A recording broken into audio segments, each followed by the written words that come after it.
In a great city. We've got a lot of things going for us.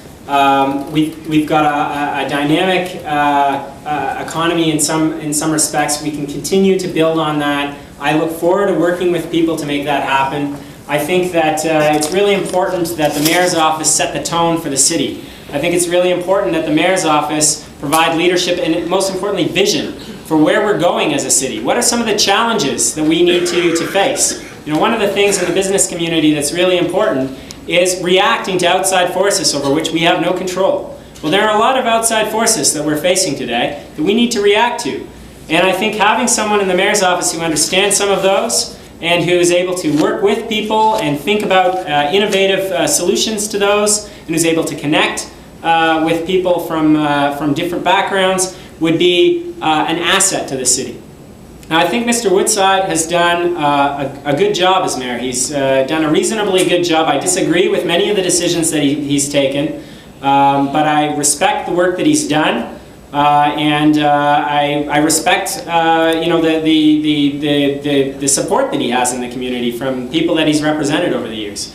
But I think that it's time for new ideas and a new conversation about the future of the city, and that's what this campaign has been about. It's been about talking about where we could go, how we could be better, recognizing that we're already a really great place, recognizing that people want to live here, but talking also about the possibilities, right? Talking about the possibilities of the future. So not just, you know, Mr. Woodside is running on his record, and he ran on his record last time, and he ran on his record the time before that. I think it's important that we have leadership that's capable of looking forward into the future and is able to articulate a vision of where we can be as a city. And I look forward to providing that leadership after May 14th. Thank you very much.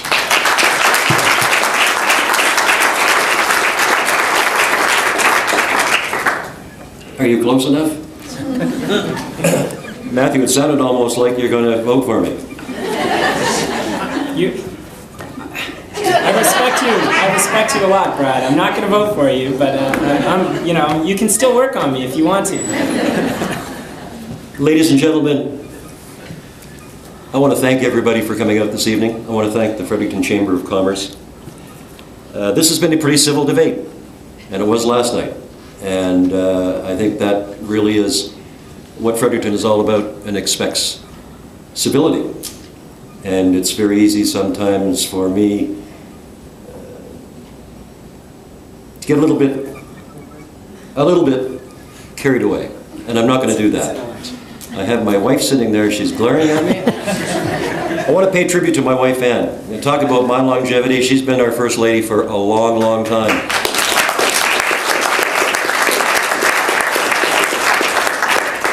And you know, it's one thing for me to go to all the banquets and eat all the chicken, but it's another thing for her to do it.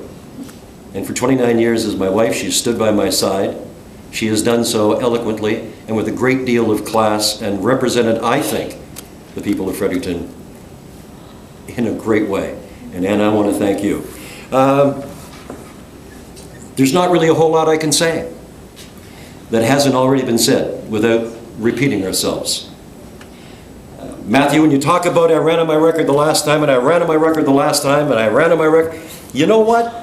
I put all my faith and I put all of my trust into the people of Fredericton when they go to the ballot box. You can't be elected and re-elected and pull the wool over people's eyes. We have an intelligent electorate. You can get away with it once.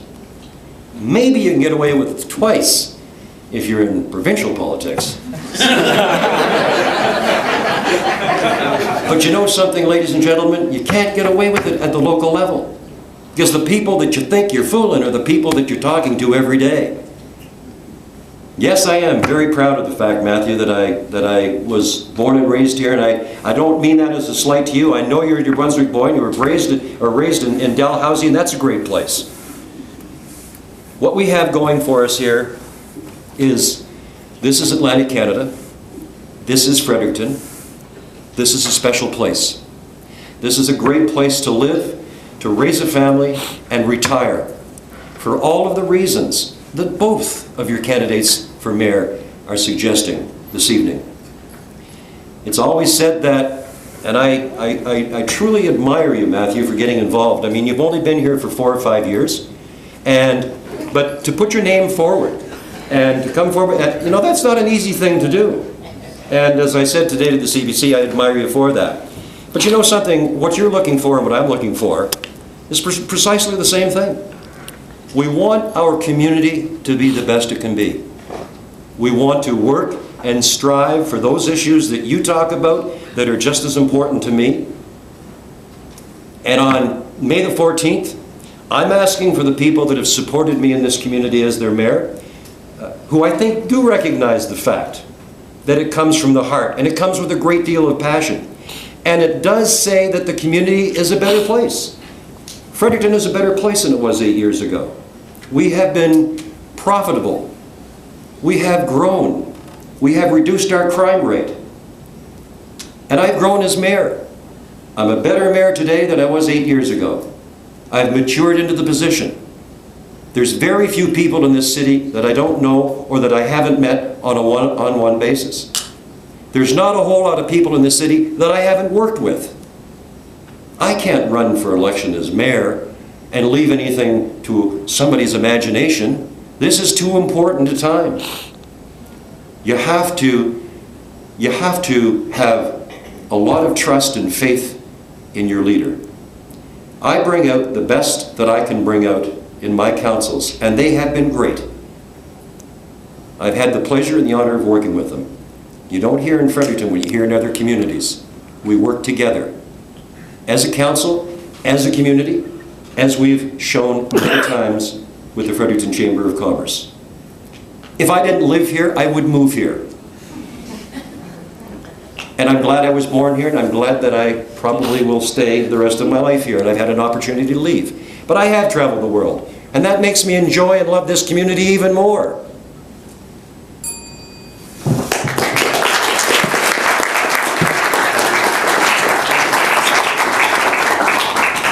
So on behalf of the Fredericton Chamber of Commerce and the Municipal Affairs Committee, I'd like to personally thank Brad Woodson